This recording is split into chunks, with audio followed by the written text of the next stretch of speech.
حکومەت ڕەچاوی ئەو خەڵک بکات و پەرە بەتوانەکانی گەنجدا تاوەکو و مسر بیتن و بتوانیتن خزمەتی وڵاتەکەی خۆی بکات و وەکو وڵاتانی ترکە هیچمان لەوە کەمتر نێمەش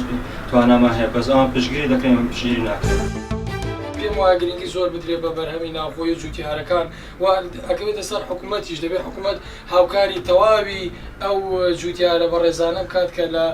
گوند و دەشتە وڵاتیەکاندا خەریکی کاری کشت و کاڵین دەبێت حکوومەت کار ئاسانیان بۆ بکرێت بۆ ئەوەی بەرهەمی ناوخۆ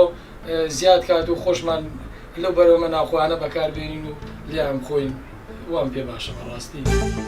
ئێمە سەری وڵاتی خۆمانکەن هەموو شتێکمان هەیە و دەتوانین بەرهەمی خۆمان بۆ خۆمان دروستیکەن بەس بەداخەوە ئەمە هەموو پشتمان بەسوێتە نەوت ئەو نەوتە بۆ ئێمە دەبێ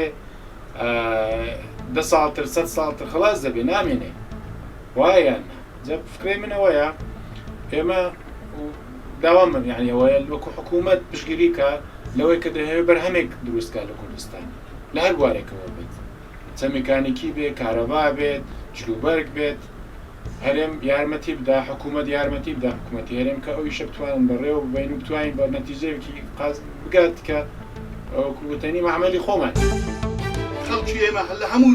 لە هەموو ڕوویەک بەتوانایە بەس